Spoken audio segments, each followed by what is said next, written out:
You already know what time it is. Welcome back into the NFL with AJL. We are here with about half of the game left in the Oregon and Indiana beatdown in the college football playoff semifinals at NFL with AJL on all social media platforms. You see who I got in the studio tonight. It's been a minute, but we were not going to get out of this season without having Marcus get back into the show at Marcus Talks Sports, at Give Us a Shot Network, at Protect Our Queens. Check the link for the description for every bit of our content. Y'all make sure to like and share wherever you're watching. Subscribe on YouTube, follow us on social media, and get at us on podcast platforms as well. You had plenty of choices to recap the college football playoff semifinals, and you're tapped in with us on the show. Marcus, I'm gonna be nice to you tonight. I commend your stewardship of the moment for deciding to show up, because I didn't want to talk to anybody when Georgia lost the Sugar Bowl. How you doing, brother? You hanging in over there? The only thing that makes this better is knowing that Georgia's not playing next weekend or in 2 weeks. That's like the only, like, I wouldn't have come on this show if the Georgia Bulldogs are going to be in the national championship. You're my guy. I'm not going to lie to you. If the Georgia Bulldogs are going to be going to the national championship after last night, I would not be on this show with you right now. I promise. Yeah. But I just, You'd be like, we're good. he'd be like, I'm avoiding AJ. I am not 100%, getting on the show today with him. if Oregon's going through this, thanks. I can't get a flag right there. Love this. I mean, why is this on my TV? I don't know. All right. If Oregon's going through this, there's no way I'm getting on AJ's show with them going to the national championship. But again, appreciate y'all jumping in. We're going to start with Miami advancing to the national championship with a 31-27 win over Ole Miss. And this honestly felt like a big fuck you game to the Georgia fans. You got Ole Miss playing in the semifinals with one of their crazy stories that we've seen in college football. And then clearly Carson Beck, the starting quarterback for the Miami Hurricanes, comes out and has a game. So either way, it's not really like Georgia fans were going to be happy after any outcome of this game. But Marcus, give me some of your takeaways from this one, because this might have been the best college football playoff game we've had in this bracket.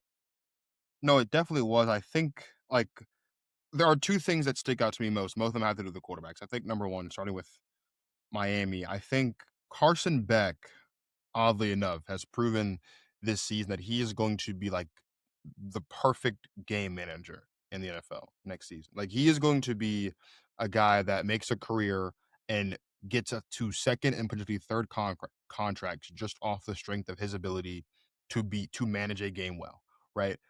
We have seen him multiple times over the course of this season not even be like one of the top 5 reasons why this Miami football team has won a football game. I don't even think he's been one of the 5 reasons why they've won either of the 2 playoff games this season, right? Or this postseason. But he's been good enough to do. Did he just throw a pick?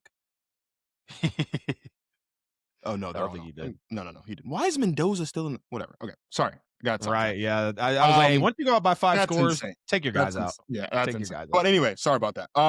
Yeah, I think Carson Beck is the perfect NFL game manager. Like, obviously he's a vet. This is what, 5 or 6 years he's been in college now. Like, we know he's coming out.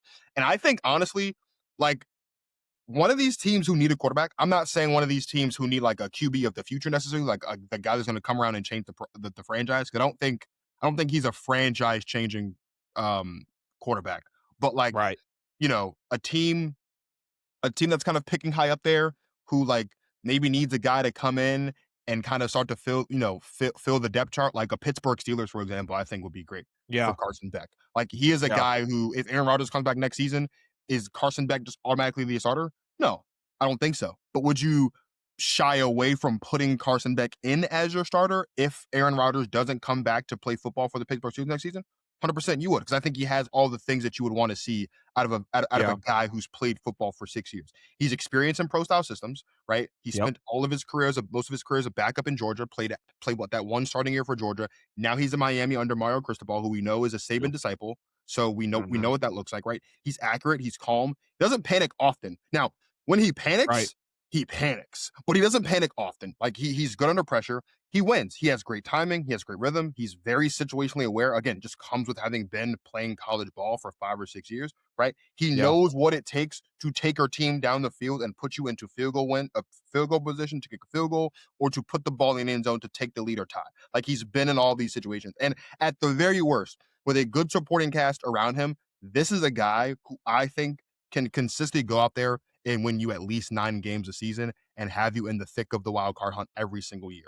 And Yeah. the better the roster around him is, the better he will be for it. So Right. Carson Beck, oddly enough, like as so low, and you know this, as so low as I was on him coming into the season, even throughout the course of the season, especially when they went through that little tough stretch when he was like dropping games left and right. Like Carson Beck Yep. has proven to be a guy who, in the right situation, for the right team, under the right coaching staff, can 100% be a game. And like, think about Carson Beck being drafted by the LA Rams, for example, right, to replace Matt Stafford, or again by Following the Pittsburgh Stetson. How Steelers about that? to right following Stetson, ironically enough, right, to replace Aaron Rodgers.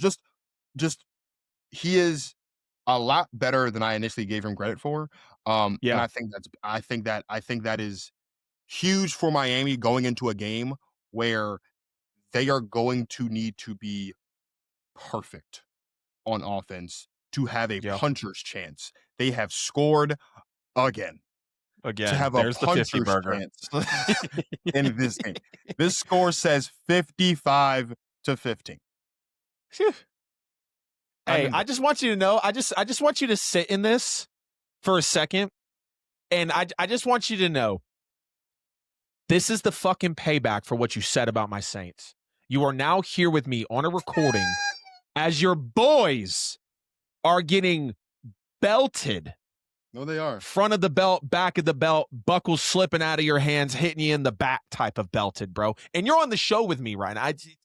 Hey, that's all I'm gonna say out there for Oh, that one. this is Continue. happening. This is happening.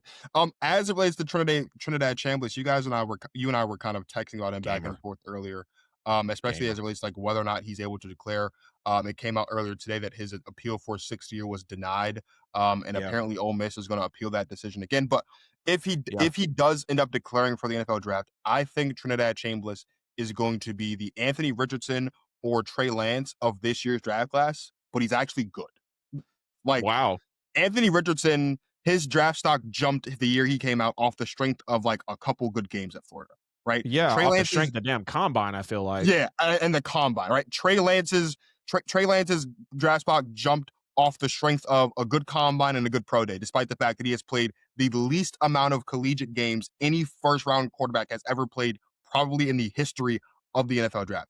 Trinidad Chambliss, at one point, you and I were talking about how it's between him and Tommy Castellanos as being the most exciting quarterback in the country this season. And I think Trinidad Chambliss has certainly been that. And given what Ole Miss has had to go through post Lane Kiffin, to have a guy in Trinidad Chambliss be your leader on the field as your quarterback and kind of navigate and steer this ship up to this point. Yes, they lost in a very tight game and a very good game, the best game I think we've had this entire playoff experience so far, right? Still says a lot. He is elite. He has all the tools. Like he has all the tools of a modern day quarterback. He does all the things you want a modern day quarterback to do well. He's in the SEC for the first time, 22 touchdowns, single digit interceptions. How many quarterbacks in the SEC over the last 5 years can we say threw for at least 20 touchdowns and less than 10 interceptions? There's not a lot of them, right? In Yep. that game against Miami, he had nearly 300 yards, no turnovers, right? They were 13-2 with him this season. Now, again, the major concern is the completion percentage, which is why I bring in Anthony Richardson and Trey Lance, because he is completing about Yeah. 60% of his passes or so, which isn't what you really want to see at this point at this point for a guy in the NFL. But when you add the dual threat Yeah. ability and you add the fact that his 66, like his mid 60s completion percentage isn't because of bad throws, ill-advised throws, bad decisions. It's just sometimes it's a little bit overthrows. Sometimes they're dropped short. Sometimes it hits him right in the chest and the receivers just drop the ball. This is a guy who can really shake up some draft boards, right? Like Oh yeah. he can 100% be a surprise, and we can see him as we get closer and closer to the draft. If he goes in, does combine, I could see has a him great going pro first, day, second round. I really 100%. could. I think he could be a first round guy just off the strength of the excitement, but it's Yeah. control. And I think Right. a lot of times around this time of year, we see a lot of exciting prospects, but we don't see a lot of exciting prospects who have control over the chaos. Trinidad Yeah. Chambliss is a controlled, chaotic prospect. And again, just like with Carson Beck, if he can be placed in the right situation, under the right head coach, behind the right starter, because I don't think he's a day one starter, and you can kind of Yeah. continue to um like mold him a little bit more and kind of cook out some of the rawness that exists in him as a prospect, he can Mm-hmm. be a franchise changing guy. Like, I think Yeah, Trinidad Chambliss has all the makings definitely to has the be talent for it. a 10 to 12-year starter in this league and be a cornerstone of one of these franchises who need a quarterback 100%, as long as it's not the New York Jets. They ruin everybody. They ruin They everything. ruin everybody. Yeah, Trinidad Chambliss's story is just truly magical, man. When you see what he's come from, I mean, no D1 offers coming out of high school. You decide to go to D2 for 4 years. You end up winning 2 national championships. You come in week 2 when Austin Simmons, who is a pretty excited for quarterback in Ole Miss and in the college football world, goes out with an injury. You come in, you're commanding a top 5, top 10 offense in terms of yards per game in the country, commanding that game over game. You have a shootout with Georgia and Athens, and you come up just a little short. You see him again in the Sugar Bowl. You take care of him, and then you go down to the wire with Miami against that defense in the semifinal of the college football playoffs with your head coach, who has only coached 2 games so far, the entire team having to go through the entire Lane Kiffin saga. And Trinidad Chambliss damn near left the field a winner. I mean, the way that he played late in that fourth quarter, scoring the touchdown, the 2-point conversion, I mean, just absolutely cold-blooded. I'm going to have to give Trinidad Chambliss a little more credit than you're giving in terms of the comparison to like Anthony Richardson or Trey Lance. I believe he is more talented early on already than those guys. You're probably going to look at both of them and feel like they have a slight nod. But when I think you're talking about the command on an offense, I don't think Trey Lance or Anthony Richardson, neither of them had that in their final year of college, if this will be the final year of college for Trinidad Chambliss. He is commanding the offense. He's looking polished. I just think he is a cleaner, tighter quarterback than what we saw out of those prospects coming out of the draft. And I'm very excited for Trinidad Chambliss to really come out here and really just continue to shock the college football world even more, because it is exactly what he's done since he has stepped foot into that role. And again, he was so cold-blooded on the final drive where they scored the late touchdown. I mean, just dicing up the Miami defense. But it also did not come without his fair share of 3 dropped interceptions from Miami. 2 of those could have been potential pick sixes, and they were just all bad throws by him, honestly. So the game really could have gotten out of hand much worse for Ole Miss, and we could have seen Miami winning, going away like 40-plus points potentially in this game, but the final score, was the final score. Trinidad Chambliss is 100% going to shake up 2026 NFL draft boards. When you see, again, everything we just said about this kid, he's probably not going to get the appeal, because when you look into what happened, the NCAA gave him a verbal denial in December. Then they come out about a month later, just a way to drop a bomb on someone's head. I hate to use that choice of words, but losing in the semifinal, and then the next damn morning, yeah, we're going to go ahead and deny that waiver case for you. Just saying that they had insufficient documentation really from the injury back in 2022. Apparently he had some issues with tonsils and breathing and other things that were really perturbing him. He didn't play a snap in that 2022 season when he was in D2 for Ferris State. And I just think this is going to be a really big monkey wrench thrown into the NFL draft, because if we're talking about talent, I think Trinidad Chambliss is more talented than Carson Beck. I think he's more talented than Dante Moore. You could argue he is more talented than Ty Simpson if we're just talking about and you know how I feel about Ty Simpson. If we're just talking about the talent that Trinidad brings to the table, it's one of the top quarterback talents in the draft, and I think he can be coached up very well. If he is doing this in that system with Ole Miss, I can only imagine what he's going to do when he gets to the NFL and actually gets some even more sound coaching behind him. But speaking a little more about Ole Miss in this game, Lucas Carneiro, the Ole Miss kicker, is an absolute weapon. Yeah, we saw him have 2 doink kicks in this game, one of them in, one of them out. But we also saw him hit a 58-yarder that could have easily been good from 60-plus. I watched Peyton Woodring for Georgia miss a 54-yarder, short. I watched someone tonight for Oregon miss a 52-yarder, short. This kid is nailing 55-plus yarders like it's nothing, and he's probably going to be one of the few kickers that's drafted into the NFL when his time comes to enter the draft. And I mean, again, just the multiple kicks he had in the Georgia game, like he is just as big of a story about Ole Miss coming up big in these games as the rest of these players and coaches are. But when you look at it, Ole Miss wasn't able to sustain drives and really stay on the field. Like their bread and butter is running tempo, and that was really held to a minimum. Shout out to the Miami defense. And it really felt like, too, that Kawan Lacey was a big time difference in this game. He was a non-factor after his long touchdown run to open up the second quarter for Ole Miss. His injury and his absence was really showing. He dropped a critical pass at the goal line as well for Ole Miss, and just didn't get a whole lot of involvement or touches once he really missed the rest of that first half after that long run. Ole Miss also had 17 missed tackles as well. And when you take a look over at the Miami side of this one, just their defense again, best defense in the country, winning another outstanding performance. They had massive pressure on Trinidad Chambliss early and often in this game. I mean, when you saw the blitz on the intentional grounding at the very beginning of the game, I just really felt like that was a preview to come.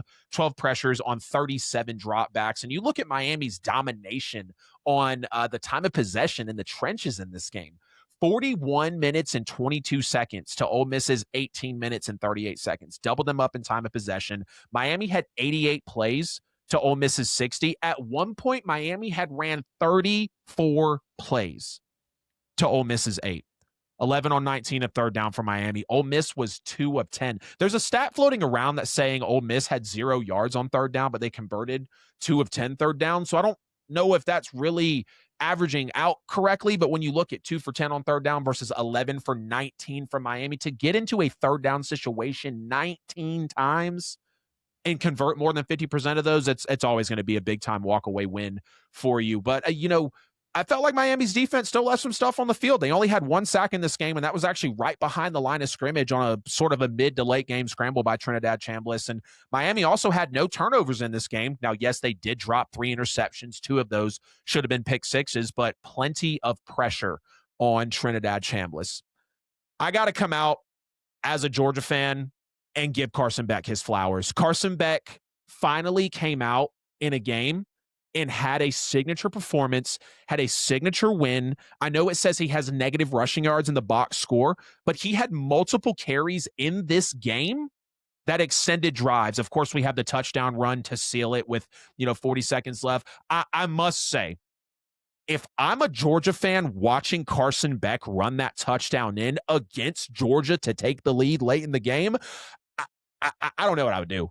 Like, I might shut down the show, bro. I might sell the rights to you. Like, genuinely, that would have hurt so much at my core to see Carson Beck do that. And again, 3 total touchdowns in this game, 288 yards passing in the fourth quarter alone. Carson Beck, 8 for 13, 93 yards, 2 total touchdowns.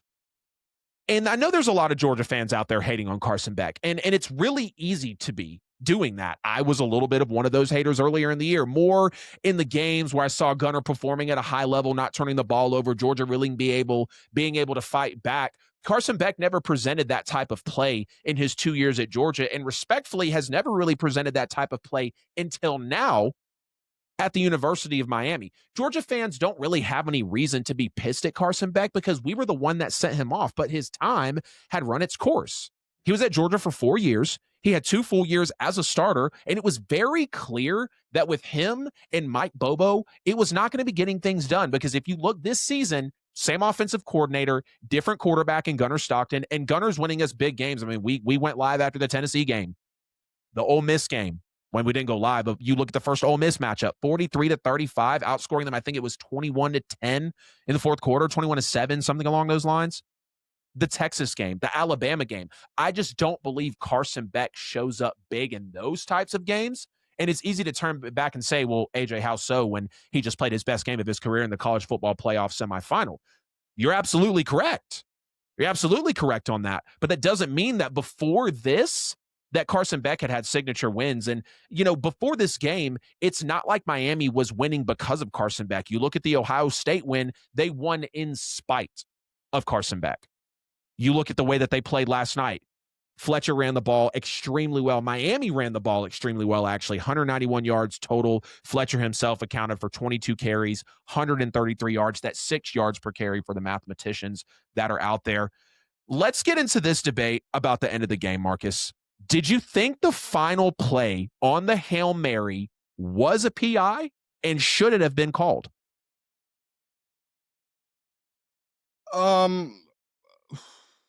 Was it a PI? I think so. Should it have been called? No. If it were to have been called, would people be happy?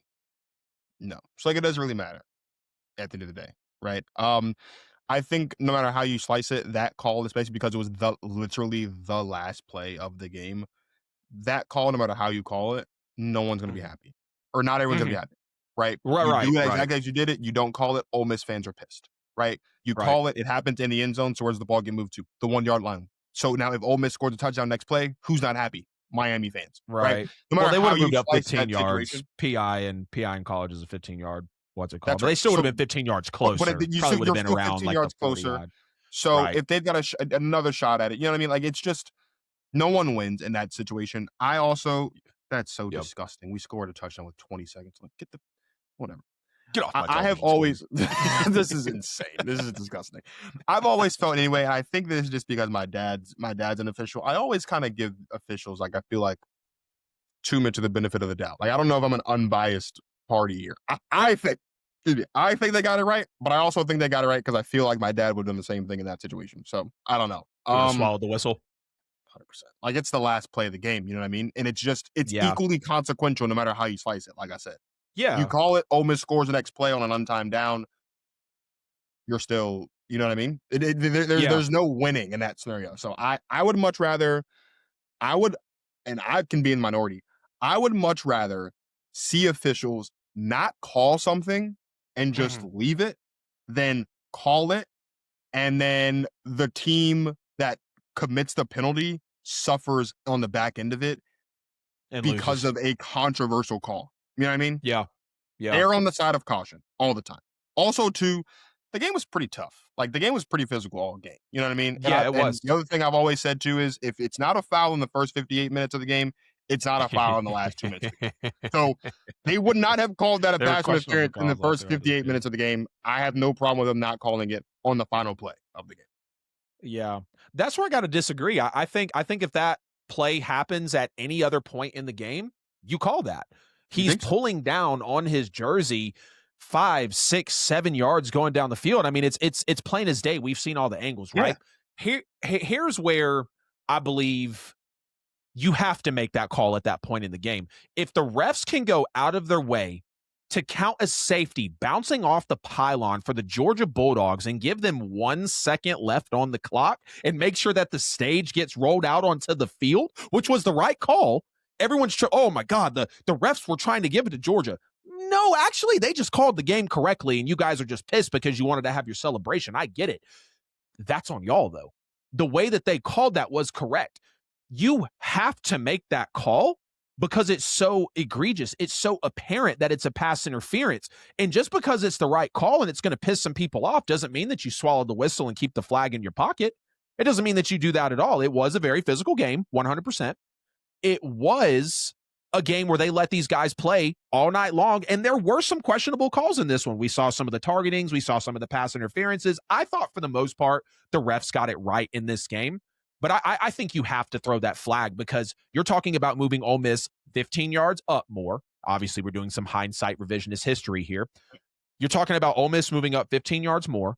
Ole Miss was playing pretty well in the fourth quarter of that game. I mean, again, Trinidad Chambliss left the field with a lead, and Miami came out 15 plays, 75 yards, Carson Beck with the run of his life, and Miami goes on to win it, and they're advancing to the national championship, just as Oregon has now fallen to Indiana 56-22. Indiana will go and play Miami in the national championship, as I have predicted, really on my most recent bracket, but I always had Indiana getting there, and ever since Miami has gotten to the semis, I picked them to go to the Natty as well. Back to this. You got to make that call. I think you got to make that call because it can change the outcome of the game. Ole Miss was on a roll. Trinidad Chambliss was proving that he wasn't too big for the moment. Miami's defense was getting diced up on the fourth quarter touchdown that Trinidad Chambliss came in with. So I just think you have to make that call for the fairness and the integrity of the game.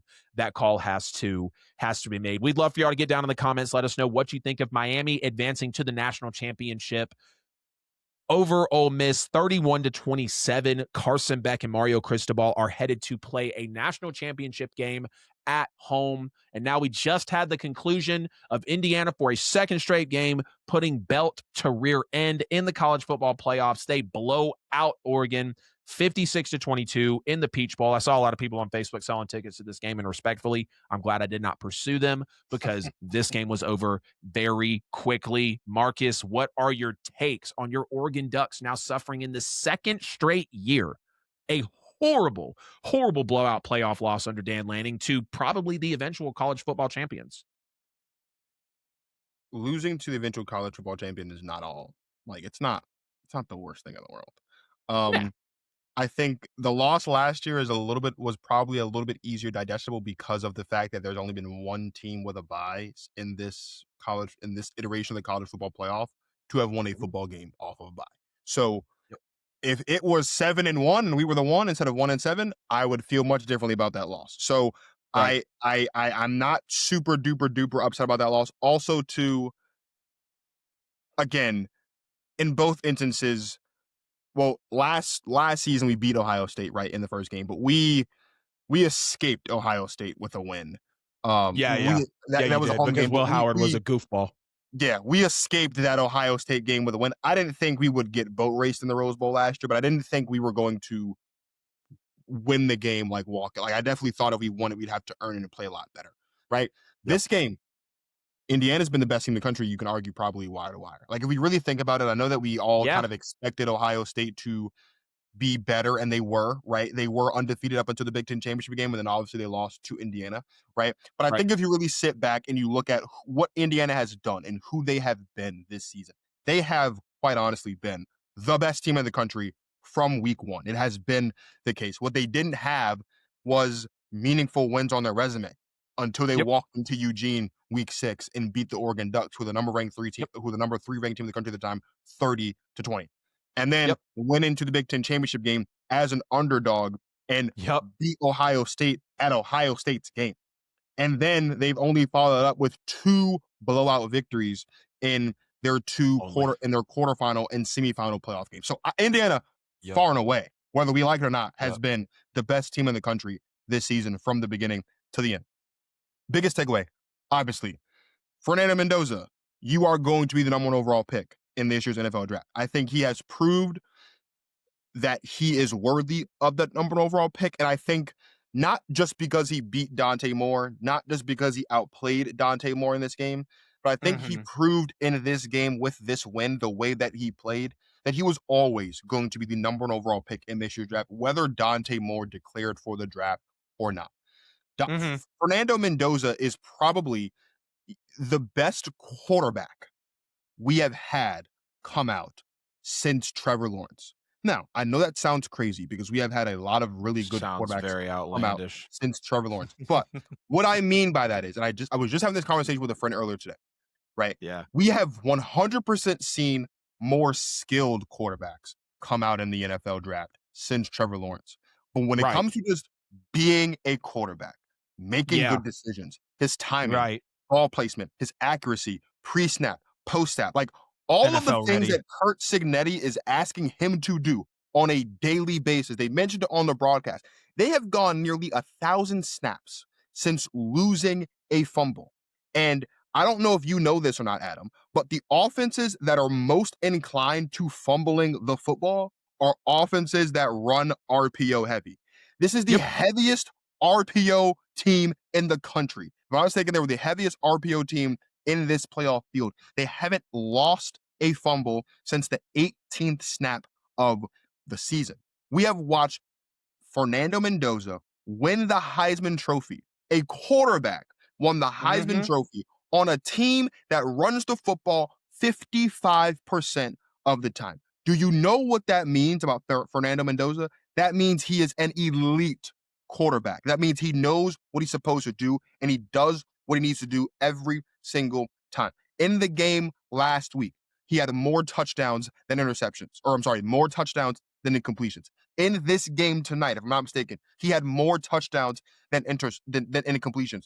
Fernando Mendoza completed 68% of his completions, 68% of his passes over the course of his career. He completed 72% of his passes this season, which was 4th, unironically, behind Dante Moore.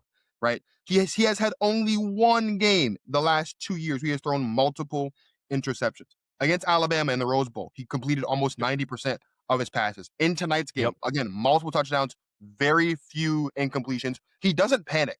He doesn't panic. This is not No, the he most doesn't. athletic guy I on will the I planet. will give that to you. He He is does not so panic. freaking poised. Like, He's and I so don't poised. understand it. I watched this guy. Now it was a fumble that we should have gotten, but no one could figure out where the ball was. But I watched I thought Buddy was about Fernando to take that in. Mendoza, the most unathletic athletic quarterback I've ever seen in my life. Move around in the pocket for at least 5 seconds, climb the Yeah. pocket, scramble for 18 yards.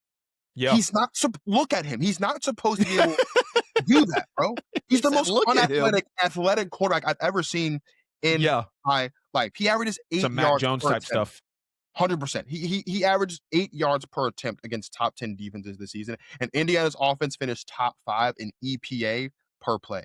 He is efficient, and he does what he needs to do under center to get the job done. So when I say he's the best quarterback we've seen since Trevor Lawrence, I don't mean he's the most skilled or the most talented or has all of the physical attributes over guys like CJ Stroud and all of them. I'm saying when it comes to doing what it takes to be a quarterback in the NFL, level. I don't think we've seen a guy since Trevor Lawrence come out of Clemson do it in their collegiate career, specifically in their final season of college football, do it with it. Fernando Mendoza has done it this season. And obviously that's the reason why they're a one win away from winning their first national championship in program history. To the other side of the football, I said this to you after the pick 6. Dante Moore needs to go back to Oregon next season. And this is not the Stephen A. Smith thing because the Jets suck, because the Jets do suck, and I think that's another reason. More specifically than that, I don't think a lot of people recognize the story of Dante Moore. Dante Moore, his freshman year, played at UCLA. He played 9 games at UCLA. In those 9 games, he only took more than 20 pass attempts 5 times. He had 4 games where he didn't even throw at least 20 passes. Last season, when he transferred to Oregon, he was backing up Dylan Gabriel. The only time we saw Dante Moore step foot on a football field was in blowouts, and there were a lot of them because we were blowing out teams left and right last season. This was really Dante Moore's first real season against legit competition at a high level with high expectations, and we saw what that has led to. He's just not ready. He has a strong arm, but he's not a good decision maker. He has a strong arm, but he's not accurate. He makes too many turnovers. He had 7 turnovers against any team not named Indiana this season. He had 6 against Indiana. He threw 2 picks. He threw 5. Sorry, he threw 2 picks in the first game. He had a pick and 2 fumbles in this game. He's just not there yet. His pocket presence isn't really where it needs to be. And against the complex defenses, he has struggled. The lovely thing about Indiana's defense is they ran, I didn't even know this, they only played 13 players on defense all year, really. And they were throwing out, for the most part, very unhealthy, no depth, but they were throwing out so many different coverages. There were 5 linebacker looks. They had 3 linebacker looks. They had 5 DB looks. They had 3 DB looks. And twice this season, the 2 worst games of Dante Moore's career came against a defense that is as close to NFL ready as Dante Moore saw all year long. The other thing, too, is, I'm 22 years old. I'll be 23 on May 26th. Dante Moore's 20. He'll be 21 on May 24th. He's just too young. He's just not there yet. He's not ready. Right. He hasn't been in enough situations in his collegiate career where he can pull from situations like this. This season was great for Dante Moore because Dante Moore is going to grow and develop next year in ways between the ears that if he goes into the NFL next year, we'd be calling him a bust by week 8 and he'd be benched. So Dante Moore should by no means be going to the NFL next season because he's just not ready. My last thing is this. Curt Cignetti in Indiana, this is the best sports story in the last 5 years. Yeah. The Indiana Hoosiers went from an historical laughingstock to the best team and potentially a national champion under Curt Cignetti in 2 years. This is the first ever 10-win season. Their first ever 10-win season was last year. Now they've had their first ever undefeated season. They are 25-2 under under Curt Cignetti when the program was 3-29 before he got there. They have beaten the best of the best on the biggest stages possible. They beat Ohio State in the Big Ten championship game. They beat Alabama in the Rose Bowl. They just hung 50 on Oregon, who was the last undefeated team in the country last season. And now they've got a date in Miami against Miami, who is far and away probably the hottest team in the country right now, other than Indiana. This is not a fluke. This is intentional preparation, and this is excellence at the highest order. I don't think we are going to see another dynasty in college football for quite some time because I think there's too much parity. But aside from your Georgia Bulldogs, if there is any team in the country right now that is equipped to go on a dynastic-like run, similar to what we saw Alabama do under Nick Saban, it would be Curt Cignetti and these Indiana Hoosiers. And of course, it makes perfect sense that Curt Cignetti comes from the Nick Saban coaching tree. It makes perfect sense that the two teams that are most likely to run college football on a dynastic run over the next 5-7 years, both are coached by two guys who come from the greatest of all time, Nick Saban. This is unbelievable what we have seen Indiana do this season. And I will say this, it is going to be very hard to top this season, even if they don't win a national championship this year. It's going to be very hard to top what they did this year. But Curt Cignetti, I would say, if I'm ranking all the coaches in the country, there is a single coach in the country I would want to coach my program other than Curt Cignetti, and it's Kirby Smart.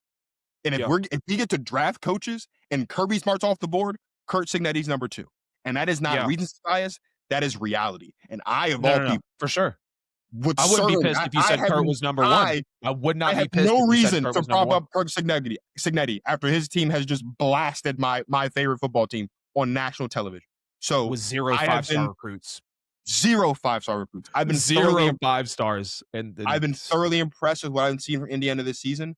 And honestly, coming into the playoffs, I was so glad we didn't have to play Ohio State. Looking back on it, I would have rather been on Ohio State's side of the bracket than be on this side. Because at least I could say, least I could say we played Indiana in the national championship as opposed to we got our butts handed to us on a silver platter and on national TV.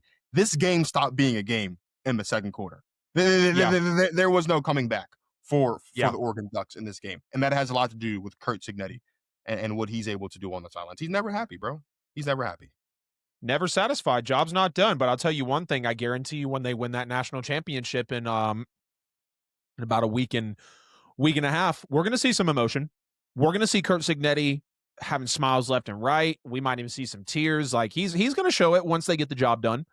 That he absolutely will. And again, I wouldn't be mad if people said that Curt Cignetti is the best coach in college football right now because he is damn sure playing like it.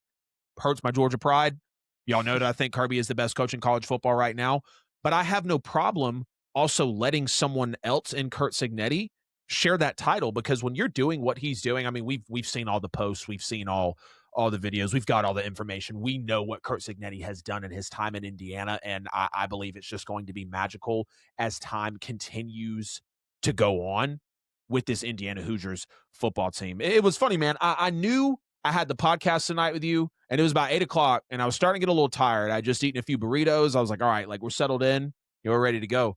And I felt my eyes getting a little heavy. I was like, whew. I was like, nah, let me get some coffee, bro. We got some reactions to do a little later on. I'm not even done brewing my cup of coffee, and Dante Moore throws that pick six. And I send you that voice message, and I said, damn, I might not need a cup of coffee with the way that this game's starting off, dude. Like, wow, like you talk about electrifying top crowd pop of all time. I mean, you could not have scripted it any better for Indiana to start. Huge hit on the kick returner to open the game. Very next play, Dante Moore throws a pick six to open the game, meaning you steal the first possession and you get the ball back at the start of the third quarter, which Indiana did end up scoring that touchdown coming out. And I saw very few Oregon fans in the crowd tonight. I mean, Indiana may as well have been playing in Bloomington, if that's even where they play, excuse my ignorance. Indiana may as well have been playing a home game with how deep that crowd was. They have one of the largest alumni and one of the largest fan bases out there. But when you're the losingest college football program of all time with 713 losses, and then you hire a guy in Curt Cignetti and you've lost 2 games since you dropped 713 of them in the history of your program, that's remarkable. You're going to see your fan base literally come out of the woodworks. Fernando Mendoza, in his 8 quarters of college football play, 5 incompletions, 8 touchdown passes. 5 incompletions, 8 touchdown passes, 2 wins, and Indiana's outscoring their opponents 94-30. or excuse me, it might be 94-25 because y'all just put up what, 22 points? We put up 22 points. So, yep. Yep, 22 plus 3, 25, 56 plus 56 plus 38. Yep, 94-25 is how badly Indiana is outscoring their opponents right now. And Fernando Mendoza is at the center of this. I mean, he's at the absolute center of it. I don't know if I want to go on and call Fernando Mendoza the first overall pick, but I know I know it's not Dante Moore. I know it's not Ty Simpson. If Trinidad Chambliss gets enough hype, maybe. I know it's not Carson Beck. So when you look at the field, I mean, 40 touchdown passes. He's only the fourth quarterback, I believe they said, ever to do that in Big Ten history. The other three, C.J. Stroud, Justin Fields, DJ Haskins, all Ohio State quarterbacks. Go figure, right? And now you have Fernando Mendoza as an Indiana Hoosier, as a Heisman winner, doing this type of work. Dante Moore, 10 interceptions on the season, 3 of them against Indiana in their 2 matchups. Just absolutely crazy. Oregon sacked 19 times this year. 9 of those came to Indiana. Might be a little more since, the game has rolled on some since we started recording. And then you have turnover after turnover after turnover. 3 turnovers on the first 5 drives for Oregon was really the difference on that scoreboard. And the fumble from Dante Moore, where the tip of the ball just hits the running back's arm on his windup, like you could feel the lack of experience. You could really feel the lack of exposure from that running back depth chart. And we saw Jordan Davison being out. The Ducks were definitely missing his almost 700 rushing yards, 15 rushing touchdowns for the team in that backfield. You could definitely feel the lack of talent, coming from back there. Of course, that first fumble from Dante Moore, 3 plays later, Indiana touchdown, then a second strip sack on Dante Moore. And you can't play around with a team like Indiana, let alone any team in college football. If you're turning the ball over 60% of the time on your drive so far in a game, you're going to lose. I don't care how you cut the pie, you're going to lose. Indiana has now scored 127 points off turnovers. It might be 134 now that they scored another touchdown, I believe. 134 points off turnovers, which leads all of college football. 21 points in this game alone off of turnovers. But I'm pretty disappointed in Dan Lanning, Marcus. I can't lie. I get it. You have faced the 2. I've already said Indiana's going to win the college football championship. You have faced the 2 college football champions in your last 2 college football playoff appearances. And you have suffered yet another embarrassing blowout playoff loss. This is Dan Lanning we're talking about that was the defensive coordinator at Alabama. This is the Dan Lanning that was the defensive coordinator at Georgia before being hired to Oregon. And maybe this building just isn't kind to Dan Lanning, because I want to say when they played Georgia, was it a 48-3, 43-9 blowout? Yep. Yeah. Yeah, that was the season opener in Mercedes-Benz. That was like the Chick-fil-A, I think they call it the kickoff bowl, the Chick-fil-A kickoff or whatever for the college football weekend. So maybe Mercedes-Benz Stadium in Atlanta just isn't kind to Dan Lanning. But I'm right now, I'm not sold on Dan Lanning being an elite defensive mind at this point in his collegiate career. And maybe it's the pressure of being a head coach. Maybe it's all of the other responsibilities and circumstances that come with being a head coach, because we've seen it in the NFL. Cliff Kingsbury wasn't a great NFL coach, solid coordinator. Dennis Allen, horrible NFL coach, great defensive coordinator. When it comes to being a general and not being a lieutenant, that requires a lot of responsibility. I firmly believe that Dan Lanning is a general. He is a top 5 coach in college football right now. But his elite defensive mind that he's been so heralded for, where's that at? You gave up 56 tonight. Last year, you gave up 41 to Ohio State. In your last 2 CFP losses, you've given up 97 points. But I'm supposed to sit here and believe that you're an elite defensive mind. In the regular season, that's great. You can show me the ranks out of FBS teams and out of the Big 12 and all that, that you want to throw at me with Oregon or the Big 10, excuse me. But when it comes down to the big moments for Dan Lanning's defense, it just doesn't show up as well as it needs to. And it's not just in these types of games. You and I have had a couple of conversations being on the show over the last couple of years. Oregon's defense, when it needs to step up the most, I feel like it not only bends horribly, but it breaks. And that's something that I believe Dan Lanning and the Oregon Ducks really, really have to get a hold on, because they're going to look to be back next year. hopefully Dante Moore is going to come back. He'll get a full off season with Dan Lanning, get some better recruits in and some better portal activity in Oregon. Not that Oregon is lacking talent, and I don't want to discredit them, even though they just got shellacked, 56 points on their defense. But Dan Lanning's going to have to clean this up if he really wants the Oregon Ducks to have a shot at going after a national championship next year. I know I didn't include you on this one, but since you wanted to bring forward the outlandish take of Fernando Mendoza being the most NFL-ready quarterback we've seen since Trevor Lawrence, I've got a little would you rather Fernando Mendoza edition. Sure Would thing. you rather have Fernando Mendoza or Cam Ward? Fernando Mendoza. Would you rather have Fernando Mendoza or Jackson Dart? Fernando Mendoza. Shedeur Sanders. Fernando Mendoza. I love Shedeur, but Fernando Mendoza. Drake May. That's a good one. Drake May was Drake May was a great prospect, but He was. I would still take Fernando Mendoza over Drake May. Oh, okay. Caleb Williams. Fernando Mendoza, bro. I would say Fernando as well. Caleb was kind of a project coming in. Yeah, he was insanely talented. Though. He has found his head coach. Well, that's the thing. He's found his head coach. Ben Johnson is his guy, but coming in, there were a lot of things like, I don't know, bro.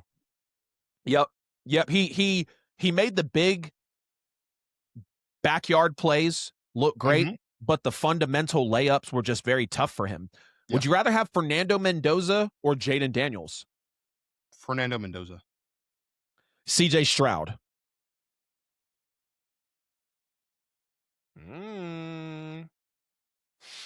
see, this is where I go back to the fundamentals over the skill, because CJ Stroud very skilled, and CJ Stroud was great. Thought he was the best pre-snap as well. But there is something about the type of quarterback that Fernando Mendoza is and the type of offense that he has to run. He is not supposed to be able to thrive in an RPO offense with just the way that he plays the position.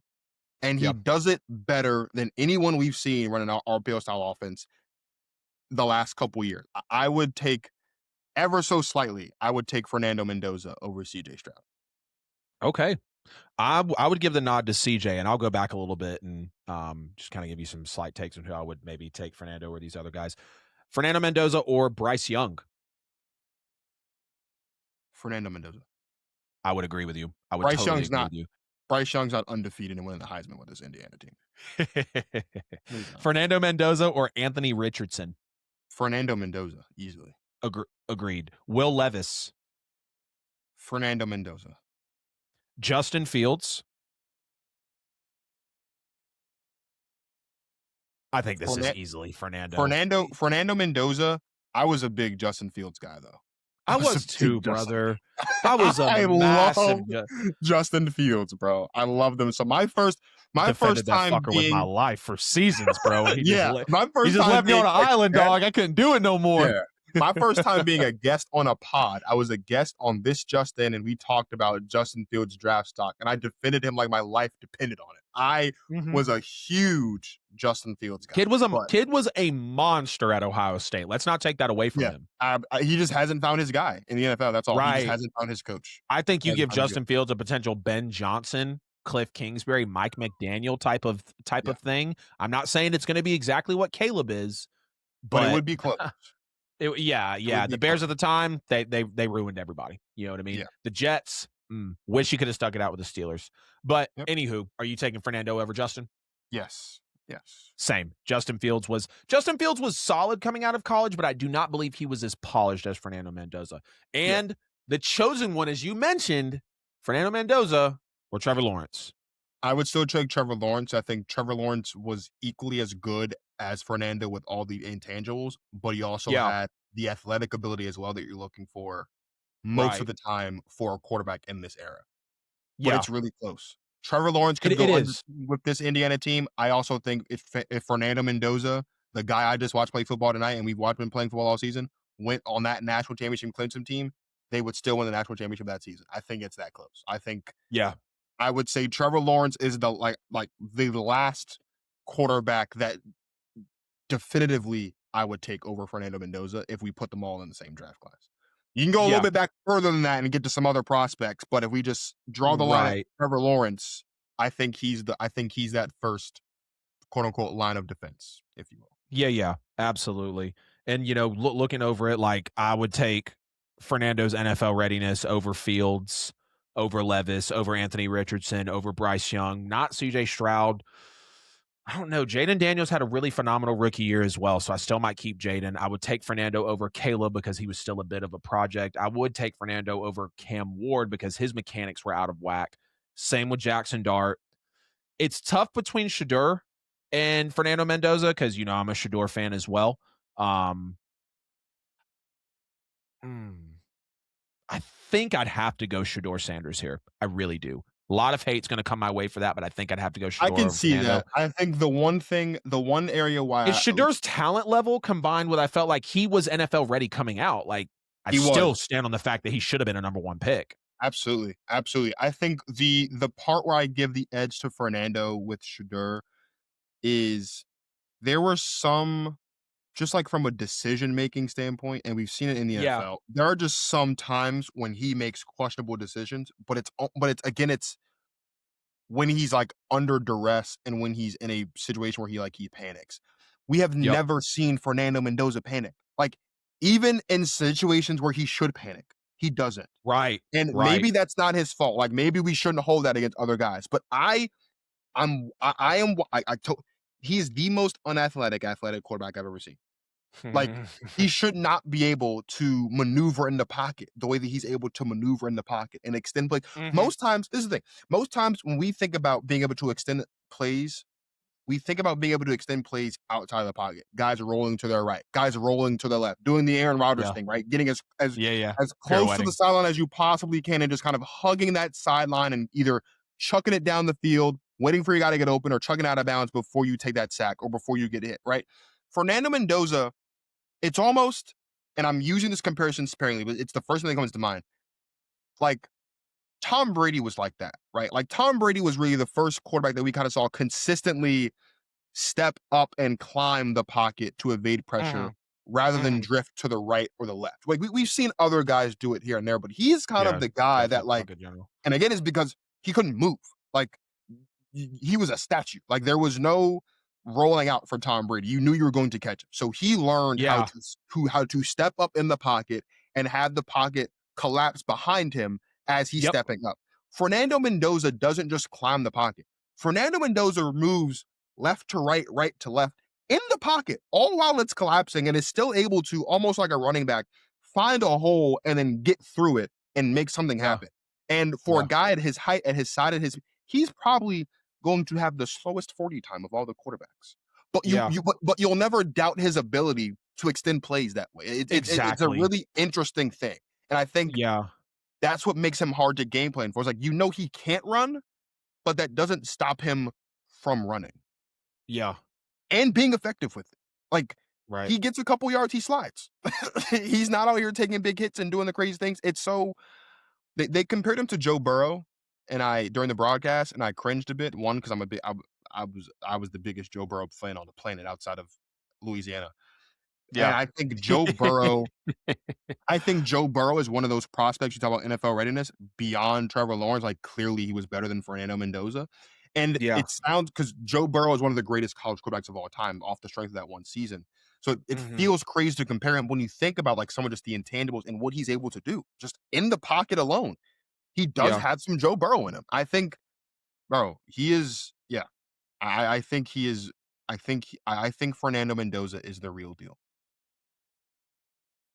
Yeah, he very, very well could be, bro. We're gonna have some comments. We're gonna have some people coming after you. And in one podcast, you have managed to mention Fernando Mendoza in the same sentence as Trevor Lawrence, Tom Brady, and you said running back. We're gonna I get did. canceled, bro. We're I we're did. gonna get flamed. We're gonna I get a did. thumbs down. No, But also I'm to messing like, with you. if you I guys get what you're if saying. you I get what guys you're really saying. lock in on what I'm saying here, you won't think Yeah. I'm being too. I'm not out here saying I'm not saying he's LT and he's cutting on a dime. I'm just saying for a quarterback who's not fast and not athletic to be able to find a hole and climb the pocket and get through it.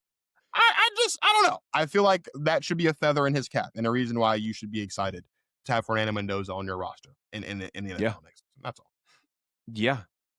Yeah. Before we get out of here, we'll just do a light national championship preview. I'll probably have a full prediction show. Maybe I'll have you on for it because we got 10 days from today, maybe 9 days from tomorrow when the fans, or 9 days from when the fans get this episode. So we officially have Indiana at Miami. They're at home in the national championship in Hard Rock Stadium. Who's your winner? Maybe just give me a couple of points about X factors or what's going to be the deciding factor, and what do you think you're going to see out of this game, Marcus? I think of all the possible national championship matchups, I think this one's going to produce the best game that any of them could have given us. This is the perfect Yeah. game. This is Yeah. Indiana's defense, which was The way top that 5 these in teams points have allowed. played. Yeah, 100%. 100%. We're talking about a 100%. team in Indiana whose defense is top 5 in points allowed, right? Yep. On the other side, you've got a Miami defense that held their college football opponents to, you know, their defense has been pretty good as well, right? Now, obviously, the Ole Miss game was a shootout, but for the most part, that Miami game, like that Miami defense showed up when they 40 absolutely points between 3 games. It's been impressive. We're 3, talking about 10. you're talking about nearly 10 points a game, 27. just about 10 points a game across 3 games. Yep. Right. Indiana's offense is elite and it's efficient. And Miami's defense situationally, which is not something we talk about a lot, situational defense is probably the best we've seen from all of the college football fields, a playoff Yep. team field. The big thing, again, I think you're talking about a guy in Fernando Mendoza, who is a Heisman quarterback, versus the guy in Carson Beck, who, as I said earlier, is a veteran game manager.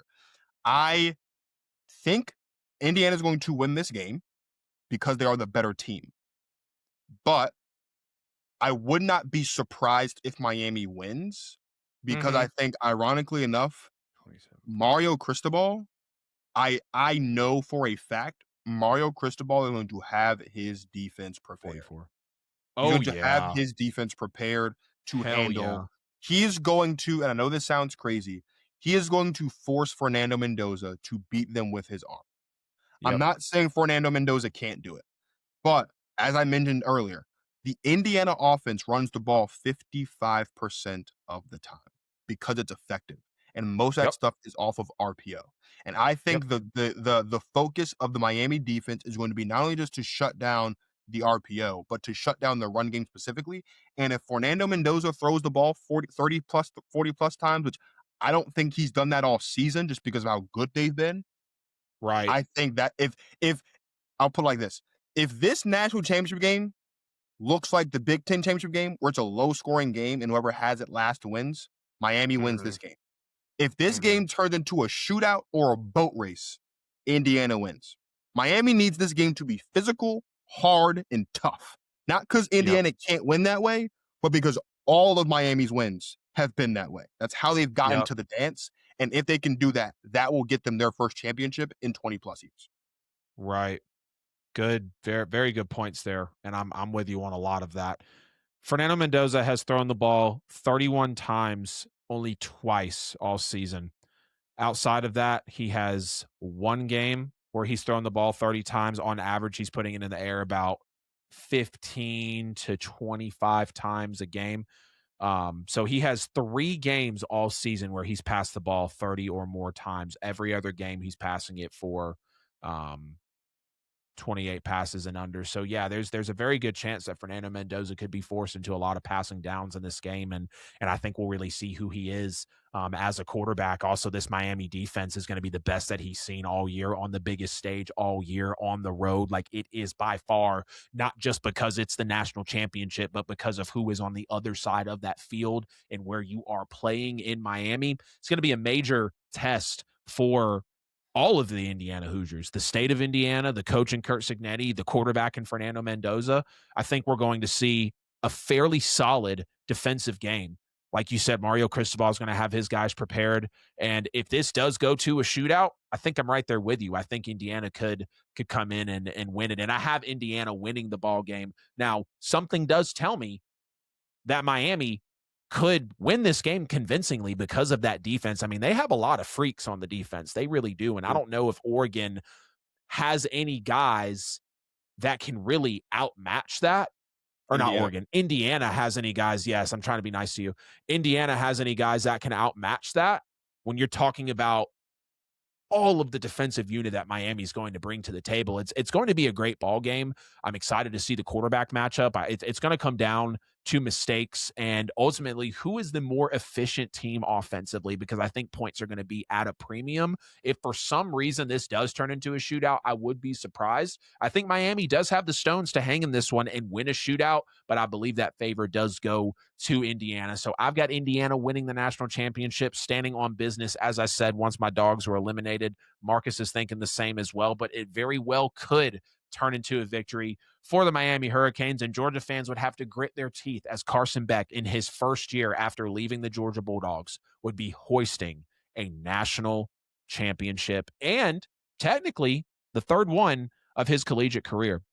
That's going to wrap up the instant reaction episode of the college football playoff semifinals. A little bit of Would You Rather Fernando Mendoza edition and a slight college football championship preview now that we have Indiana and we have Miami locked in on January 19th, 7:30 Eastern time. Maybe we can get an instant reaction in after that game is over. Before we get out of here, man, tell the people about you. Where can we find you? And hook us up there. Plug yourself.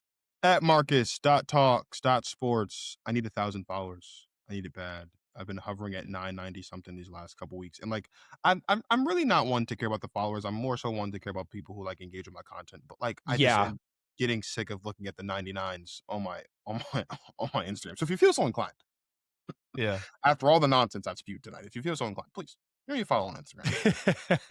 The breakthrough is coming, bro. Yeah, The breakthrough is coming we'll get for there. you. We'll get there. For sure. Yes, don't forget to check him out at Marcus Talks Sports, at Give Us a Shot Network, at Protect Our Queens. If y'all are looking for somebody to really plug into women's college basketball, the WNBA, this is the only guy I know doing it at a very consistent, efficient level. He's got a great co-host. He has a great show. Check them out on all social platforms at Protect Our Queens. Of course, at NFL with AJL on all social media and podcast platforms. Make sure to like and share. Before you get out of here, subscribe on YouTube. The link in the description is every bit of our social media and podcast content. Again, you could have chose plenty of other shows to tap into after the college football playoff semifinals, but you're here with us. We're on Apple. We're on Spotify. As always, we love y'all. We need y'all, and we will see you in the next one.